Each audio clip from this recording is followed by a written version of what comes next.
Sa RC Era ulit, Bell C138. Medyo malaki na bahagya to dito sa ano. Malaki na bahagya to dito sa slightly bigger than the RC Era C032 or Huey. Ito kasi I think as yung scale niya is 133. Ito yata sa tingin ko 138 yung scale niya. So medyo malaking bahagya. Yan.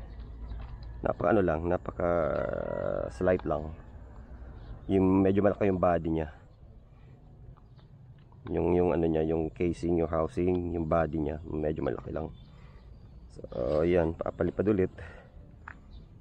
Yan. Bagong charge yung battery kasi nung nakaraan, hindi ko na full charge yung battery niya. So napakabilis siya malobat, sayang. Saka mahangin nung time na yun. Maganda rin ngayon kasi ano na napakaganda ng panahon, napakakalmado. Yan, medyo malaki siya, maganda. Yan, down and out as usual. Ganda rin to. Actually may brushless version na nitong lumabas. Ganda oh. Ganda. Ganda. Ano palipad oh. Scale na scale. Ganda. Scale na scale oh.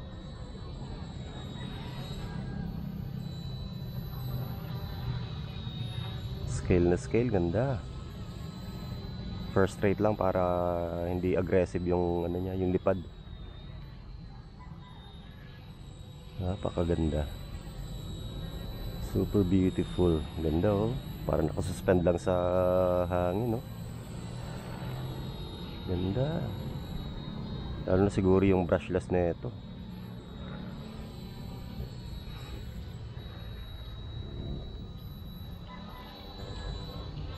Wow. Napakaganda guys. Tulad na sinabi ko sa una kong lipad, napakaswerte natin ngayon na nabuhay tayo ngayon sa panahon na moderno, ngayong panahon na to.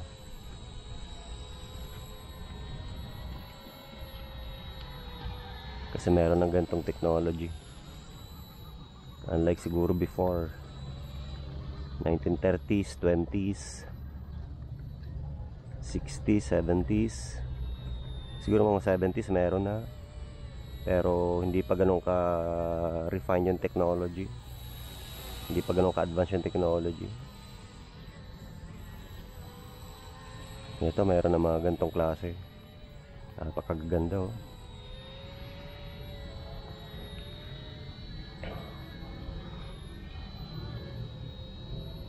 Ganda. Wow. Grabe. Napakaganda guys. Dahan-dahan na, napakabanayad lang ng lipad oh.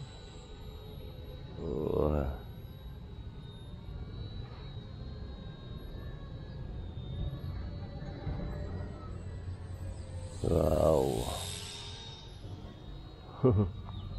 Ganda.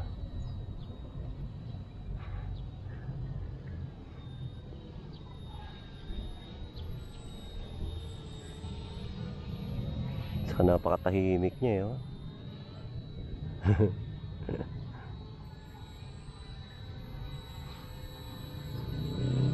Napakatahimik.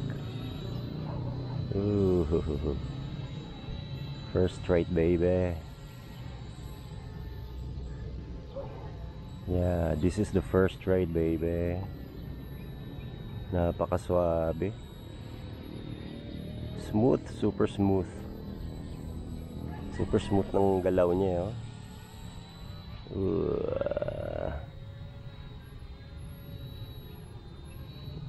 Baba unti.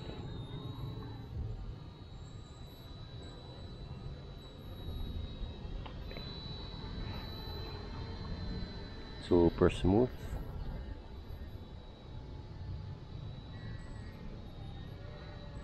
Ganda pa ng searchlight niya oh. Yung XKK 170 ko may searchlight din yan. Wow.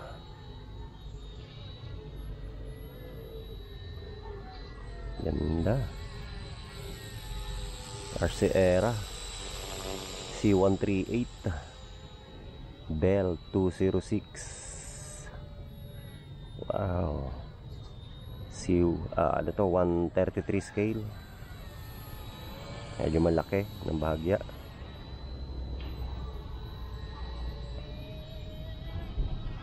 Ganda. Suabe oh.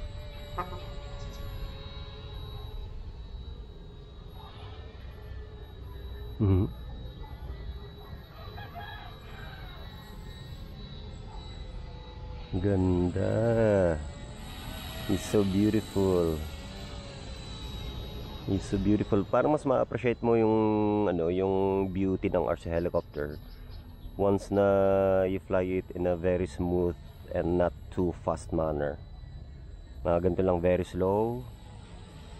You really appreciate the beauty of the RC helicopter when you fly it like this one, very slow and very smooth, not fast, not too fast, because RC helicopter naman talaga is not designed for faster flight for speedy flight, or yung talagang dapat sa kanila smooth lang na lipad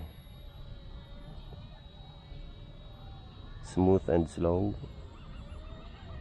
nice and slow like this.